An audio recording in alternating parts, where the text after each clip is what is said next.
रमा के अंदर जाते ही लीला पार्वती से पूछने लगती है, ये क्या छोटी बहू की आवाज थी? और क्या, उसी की है। बोली थी ना, कभी तो बात का जवाब नहीं देती, कभी खूब बात करती है। इसका भी कुछ समझ नहीं आता। हम्मम, तुम्हारी घर की सारी समस्याओं का इलाज मेरे पास है। लीला पार्वती से धीरे से बोली। क्या हल है इन परेशानियों का, जल्दी बताओ लीला बहन। मैं तो सोच सोच के थक गई हूँ। ये छोटी बहू तो एक रहस्य बनी हुई है सबके लिए। पता नहीं दिन भर कमरे में घुसी घुसी क्या करती रहती है। पूजा पाठ भी कभी करते नहीं देखी इसे। हर काम बद्धा अजीबो गरीब है इसका, जैसे हर वक्त किसी चीज की तलाश में रहती जे। दिमाग में कुछ पक रहा हो जैसे इसके। रसोई में भी ज्यादा नहीं जाती। बेचारी बड्डी बहू की खुटती रहती है दिन भर। वो तो बेचारी सीधी साधी है। उसकी जगह कोई और होती तो रोज के झकधे रोज का नया तमाशा होता। एक बात तो कहूंगी मैं, चाहे जो बोल दूं उसे, पर वो कभी पलटकर मुझे जवाब नहीं देती। बद्दी बहू तो बहुत संस्कारी और सीधी मिली है मुझे। पूरे घर का ध्यान, सबका ख्याल बखूबी रखती है। किस्मत वाली हो पार्वती बहन, वरना आजकल के जमाने में ऐसी सीधी सच्ची गऊ जैसी बहू भला किसे नसीब होती है। और तुम्हारे बेटे भी कितनी जान छिड़कते हैं तुम पर। लीला पार्वती से बोली।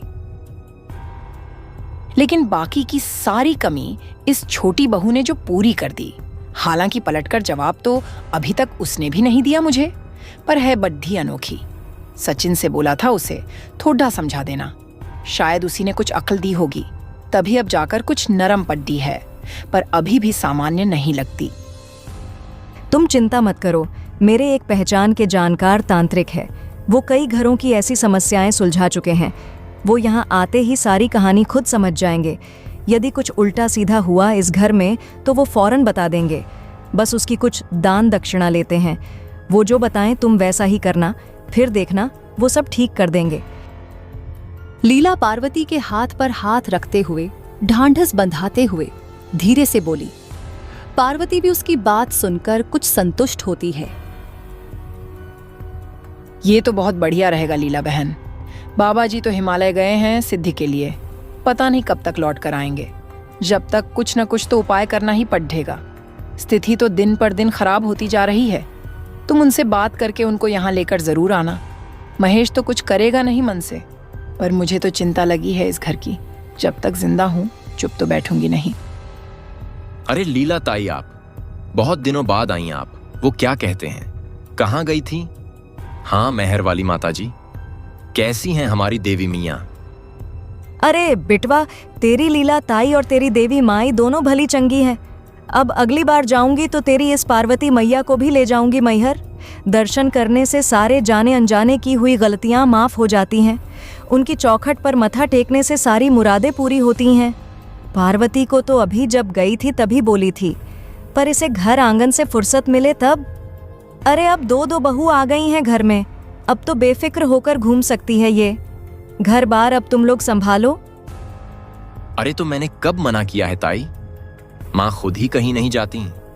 मैं और रमा तो कितनी बार बोल चुके हैं कि चली जाया करो, थोड़ा मन घर परिवार की चिंता से हट भी जाएगा और दर्शन भी कराना। समस्याएं परेशानियां तो लगी रहती हैं, आज एक कल दूसरी। तू तो कह देवे है बेटा कि चली जाओ, पर एक माँ के कलेजे से पूछ। जब तक उसके बच्चे सुखी ना हो तो भले भगवान के यहाँ भी चली जाए, पर वहां मन नहीं लगता। यही रखा रहता है घर में, चिंता बराबर लगी रहती है कि घर पर क्या चल रहा होगा। ये तू कभी नहीं समझ सकता। पार्वती महेश से बोली। लीला उन लोगों की बात सुनकर मुस्कुराती रहती है। वो पार्वती से बोलती हैं। अच्छा पार्वती बहन, अब चलती हूँ। थोड़ा छोटी बहू को बुला दो, उसे भी देख लूं, आशीर्वाद दे दूं। फिर तुमसे इस बारे में बाद में बात करती हूँ। लीला की बात सुनकर पार्वती अंदर आवाज लगाती है। अरी हो जेठानी देवरानी, बातें हो गई हों तो जरा बाहर आ जाओ। लीला बहन छोटी बहू से मिलना चाहती हैं, फिर वो जाने वाली हैं, जरा जल्दी आओ। कुछ देर बाद रमा और गुलाबो दोनों बाहर आती हैं। गुलाबो आकर खटिया के पास खड़ी दीदी हो जाती है। पार्वती उसे देखकर बोली। बेटा इनके पांव छुओ, ये तुम्हारी लीला ताई हैं। तुम्हारी ही क्या पूरे गांव की ताई लगती हैं। सभी उनको यही कहकर बुलाते हैं। मैहर गई थी, आज सुबह ही तो लौटी हैं। पार्वती की बात सुनकर गुलाबो लीला ताई के पांव छूती है। पांव छूकर जैसे ही गुलाबो वापस ऊपर उठती है, दोनों की नजरें एक दूसरे से नजदीक से मिलती हैं। लीला उसके सर पर हाथ रखकर उसे आशीर्वाद देती है और बड़ी दद्दे गौर से उसकी आंखों में देखने लगती है। गुलाबो सकपकाकर उसके पांव छूकर बिना कुछ बोले वापस अंदर चली जाती है। ये सब देखकर लीला पार्वती की ओर देखने लगती है। पार्वती लीला से बोलती है, खुद ही देख लो लीला बहन, बस जितना कहो उतना करती है। इसका दिमाग खुद से तो कभी चलता ही नहीं।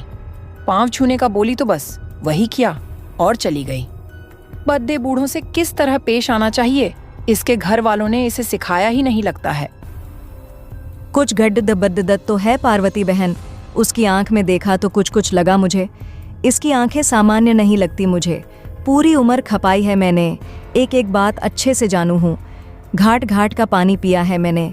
उसकी आंखों में देखकर ही समझ गई कि इसके साथ कुछ चक्कर है। तुम ठीक ही कह रही थी, पर तुम चिंता मत करो, अब मैं आ गई हूं ना। मैं जल्दी ही उन जानकार तांत्रिक से बात करके तुमको बताती हूँ। इतना कहकर लीला वहां से उठकर जाने लगती है। वो जैसे ही दरवाजे के पास पहुंचती है, तभी ऊपर से एक कबेलू उसके सर पर आ गिरता है। हाय मैया, मर गई रे।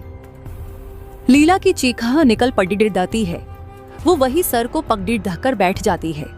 ये सब देखकर महेश और पार्वती उसकी तरफ दौड़ दिद्दे पुडिट दाते हैं।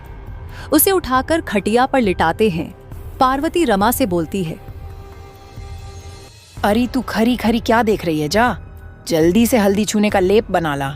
बहुत जोर से लगी है लगता है। ये ससुरा कबेलू का टुकड़ा गिरा कैसे? ऐसा तो पहले कभी नहीं हुआ। पार्वती दरवाजे के ऊपर बड़ी डिदे गौर से देखने लगती है। लीला को खाट पर लेटकर महेश उनका सर जोर से पकड़े रहता है। उस पर हल्दी छूने का लेप लगाकर कप दिद्दे की पट्टी बांध दी जाती है। पार्वती उनकी ये हालत देखकर उनसे बोलती है, ज्यादा दर्द तो नहीं हो रहा लीला बहन? घूमठा उठाया देखो। बस इसी तरह की अनहोनियाएं हो रही हैं इस घर में। अब ये सब देखकर भला मैं कैसे कहीं बाहर घूमने जाऊं? ससुरा मन इन्हीं सब उधेड़ बुन में लगा रहता है। पूजा पाठ में भी सही से मन नहीं लगा पा रही। लीला सर पगड़ी दहाकर उठकर बैठते हुए पार्वती की तरफ देखकर बोली, कोई ना कोई रहस्य तो जरूर है इसमें पार्वती बहन। मैंने भी महसूस किया है। तुम्हारे घर में जरूर कुछ ना कुछ है। अभी तो मैं चलती हूँ, उनसे बात करके जल्दी ही बताऊंगी। कहते हुए वो खटिया से उठकर खडीरे तिप्ती हो जाती है। पार्वती महेश से बोली, जा बेटा, इनको घर तक छोड़ दिए। चा बेचारी कितने दर्द हो रहा होगा। पहले तुम आराम करो लीला बहन, क्या करना है बाद में सोचेंगे। अब तो हालत ये हो गई कि किसी को घर में बुलाने से पहले 10 बार सोचना पड़ता है। महेश लीला ताई को लेकर उन्हें घर छोड़ दहने चला जाता है। घर से बाहर जाते हुए लीला की नजर कमरे की खिड़की से बाहर देखती हुई गुलाबों पर पड़ी डहती है तो वो और डर जाती है। गुलाबो उसे देखकर अजीब तरह से मुस्कुराने लगती है।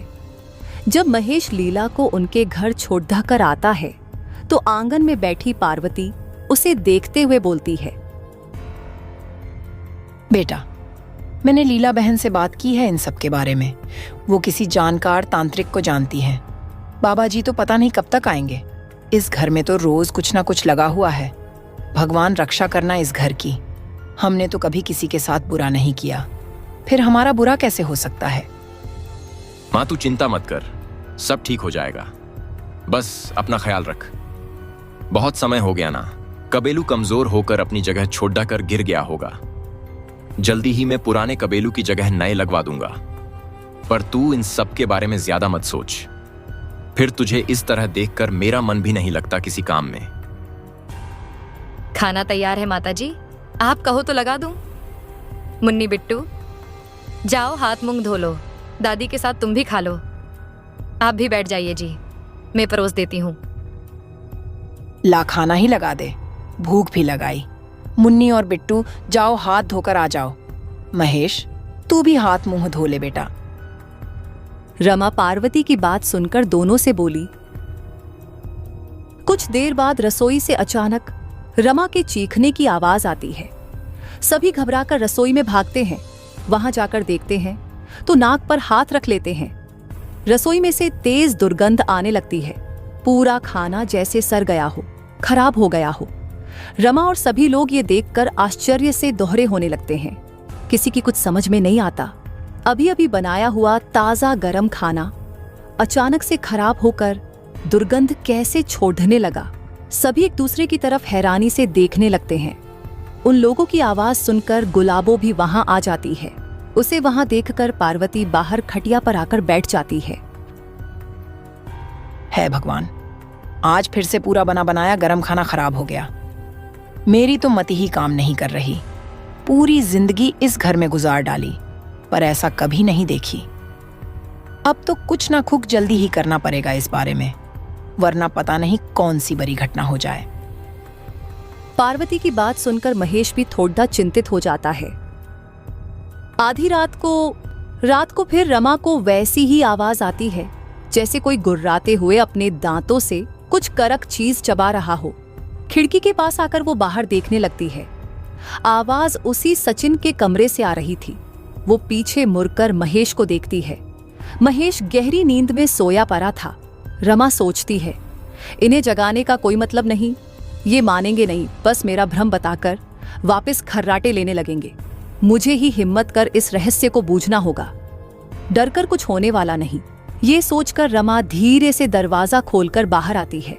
किसी के गुर्राने की आवाज और भयानक हो जाती है। रमा अंदर से बुरी भयभीत थी, पर किसी तरह भगवान का नाम लेते हुए वो धीरे धीरे सचिन के कमरे की तरफ बढ़ने लगती है।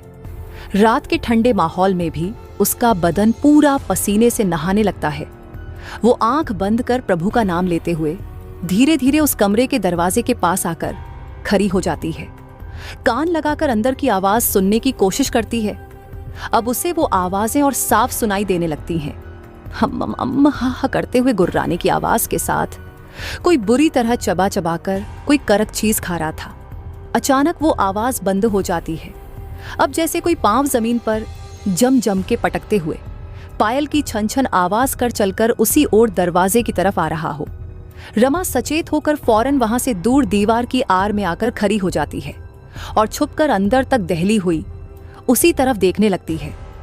अचानक सचिन के कमरे के दरवाजा खुलता है।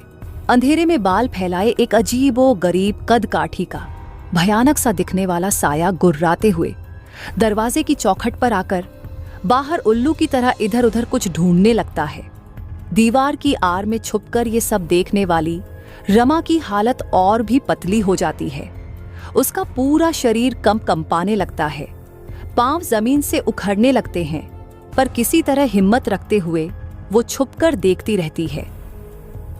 अब वो साया आंगन में इधर उधर देखते हुए आगे की ओर झुके हुए कंधे अजीब ढंग से उचकाकर हाथों को चौड़ाकर घूमने लगता है, जैसे कोई पहलवान चल रहा हो।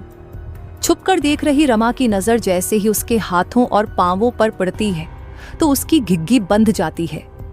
उंगलियों के नाखून, ये बढ़े बढ़े पंजे एकदम चौड़े पांवों में चमकती पायल, और अंधेरे में उसकी आंखें ऐसे चमक रही थीं जैसे कोई उल्लू अपनी गर्दन इधर उधर घुमाते हुए अंधेरे में देखता है। रमा उस भयानक दृश्य को बड़े गौर से आंख फाड़ कर देखे जा रही थी। उसका पूरा शरीर जर हो गया था। धीरे धीरे वो साया हुंकार भरते हुए तेजी से अपने कंधे और हाथ उचकाते हुए दरवाजा खोलकर बाहर अंधेरे में खो जाता है। रमा की हिम्मत अब भी नहीं होती कि दीवार की आड़ से बाहर आ जाए। तभी जैसे किसी का हाथ पीछे से उसके कंधे पर आता है। रमा बुरी तरह डरकर चीख पड़ती है। अरे क्या हुआ? इतनी रात में तू यहाँ छिपकर क्या देख रही थी और इतना डरी हुई क्यों है? देख, तेरा पूरा शरीर पसीने से नहाया हुआ है। क्या हुआ, कुछ बताएगी मुझे भी? पीछे से पार्वती आकर रमा के कंधे पर हाथ रखकर उसे इस तरह बुरी तरह घबराए हुए देखकर हैरानी से पूछने लगती है। रमा की चीख सुनकर अब तक महेश भी उठकर बाहर उनके पास आ जाता है। रमा बुरी तरह डरी हुई थी। उसकी तो आवाज ही हलक में अटक कर रह गई थी। सर से लेकर पांव तक बुरी तरह धूंचते हुए वो महेश को देखकर उससे लिपट जाती है, रोने लगती है। महेश और पार्वती इस तरह रमा की हालत देखकर हैरानी से एक दूसरे की तरफ देखने लगते हैं। महेश मां पार्वती से पूछता है, क्या हुआ माँ? आप लोग इस तरह आधी रात में बाहर क्या कर रहे हैं? और ये रमा इतना डरी हुई क्यों है? मुझे क्या पता बेटा, मैं तो गुस्सल खाने जाने को उठी थी। देखा तो ये दीवार के पीछे छिपी हुई बुरी तरह डरी घबराई सी खड़ी थी। मेरे हाथ कंधे पर रखने से और डर गई, चीखने लगी।